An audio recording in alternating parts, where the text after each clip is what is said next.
So it's the age-old debate of should I buy a house or should I keep renting? What do I do? And most of you are going to think, oh, you're a real estate agent. I already know what you're going to tell me. You're just going to tell me to buy a house.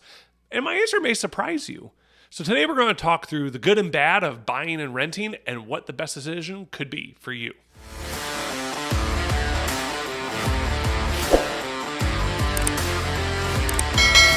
What's up, guys? Mark Can here, your local realtor in the Phoenix area. And today we're talking through buying versus renting and what the best decision could be for you. But before we get into any of that, I would really appreciate if you could like the videos. It helps me. If you want to subscribe, share it with your friends. Just trying to be a resource, trying to help people, not trying to be famous. All right, so let's get into it.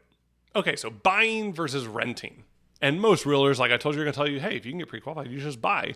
And they'll walk you through a chart similar to this. So they'll say, oh, if you're renting, then you're paying your landlord's mortgage and you're not doing that for yourself. You're not building wealth yourself. Or your rent will increase, which guess what? It does. Rent normally increases when you go to re-up your lease, or let's say you move somewhere else. Rent is increasing. I know here in Phoenix, rent has increased every year. Whereas if you are buying a house, you have a fixed rate, your payment doesn't really change. You know, if you're renting a house, you can't really customize your home because it's not yours. Whereas if you own a home, you can make it better and you can add value to it. Or if you're renting, there's fees, there's deposits. But if you're buying, there's also down payments and closing costs and things like that. And that's typically what they'll show you when they're walking through this stuff. And it's not wrong. That stuff is not incorrect. But there are some deeper things, because here's the little dirty little secret. Renting is good for some people for certain periods of time. And owning a home is good for people at other certain periods of time. Not everyone should buy or rent. It is all dependent on your situation. That's the thing. Your finances, your job, your life situation, that is what it's all dependent on. So we're actually going to talk through some of this because, listen, that chart I showed you, it's all true, and that's all great things. But let's dig a little bit deeper so that way we can understand what that actually looks like for you. So as I was saying, we are talking about timing, about situation. So let's actually talk through when is it good to be renting, right? And there is an actual time to be renting. Listen, I didn't always own a home. I rented before. And it's all about your situation. So let's say, for instance, you just got out of school or whatever, you have debt. Yeah, you might need to be renting while you save up money. And that's the thing that people don't always want to realize. They're like, oh, I should just buy a house right away. Well, that's not always the case, right? Like if you get out of school, let's say you have student loan debt of like $60,000. You should probably pay that off first. You should probably try and get rid of that debt. You know, I know Dave Ramsey talks about a lot of this stuff. There's a lot of different well-known people who talk about some of this in the financial space, and they're not wrong, because it's one of those that you don't want to try and go buy a house and then say, you know what, I have all this other debt too, a huge car payment, a huge, school payment.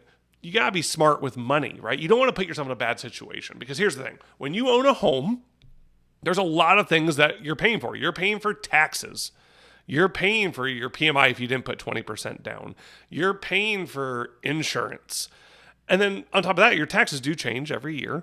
But let's say something goes wrong with your house. Your air conditioner goes out. Your roof needs to be fixed. There's a leak in the house. You're going to be spending money on your house. Now, some people will compound all these numbers and try to scare you and be like, no, never buy a house. Here's the reality. When you're buying a house, it should not be thought of, oh, I'm just going to live there for 2 years, 3 years. And that's the problem that we've had in this recent market is people have thought, oh, I only need to live in my house for 2 or 3 years. That's not necessarily true. I always tell people you should be looking at a house at 5+ years. That's what you should be looking at for a house, is 5+ years. Because it's one of those, it's not just a short-term thing. It's, hey, I'm looking at long-term investment. People got used to in 2021, 2022, when housing values just rocketed, they're like, oh, I can sell my house now. And they were able to do that. But that's not normal. Normally, and I know they're looking at projections now for the next couple of years, is where we're only going to have 1%, 2% equity growth. It's not going to be huge numbers. So it's going to take longer to build wealth that way. So when we're looking at a lot of this stuff, there are some criteria I try to give people when you're looking to buy. So we already talked about when you're renting, like if you're trying to save up money, you have debt and you're trying to pay it off, do those things. Be financially responsible. Save up money for your down payment and all of that stuff. So here's what I typically tell people when they're looking to buy. All right, so first thing is credit score. you want to have a credit score of more than 700. If you can get above 730, 740, that's even better. But above 700, that's why I'm telling people when you're looking to buy, have a credit score above 700. The second thing is no major outstanding debt. Like, listen, car payments right now, some people are buying brand new cars and these payments are $1,000, $1,200 a month. It's nuts. If you have anything like that, or maybe major school loans, whatever it is, pay those things off or pay them down to where they're very minimal before you go in and trying to buy. Because you want to make sure that you don't have all these different payments, because if something goes wrong with your house, you don't want to be stuck, right? And then the third thing would just be, you need to make sure that you're saving up for down payment. You need to have a general fund. You need to have emergency fund. You need to make sure you're financially stable in everything you're doing. Because when you own a home, yes, things do happen. Like right now, I'm saving up money because I know I'm going to have to replace my roof in the next 5 years. So I'm saving up money for that.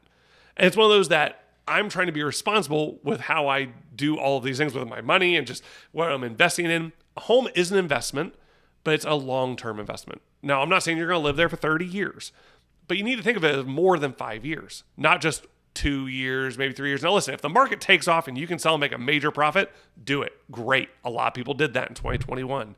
And I get it because they could, but that is not normal. And we have to kind of get back to this normalcy of being responsible and saying, you know what? Okay, I need to save up. I need to look for the right timing. Because if you're like, hey, I just have a lot of debt, you need to be renting and saving up money, paying off that debt and doing those things. If you don't have all that debt and you are like, hey, I've actually been saving money, then maybe now is the time to buy. I would love to talk with you about it. If you have more questions about this, again, there's a lot to think through with this about your situation. I would love to think through it with you to help you make the best decision, whether it be buying or renting, because it is a big decision. Guys, you've been listening to The Real.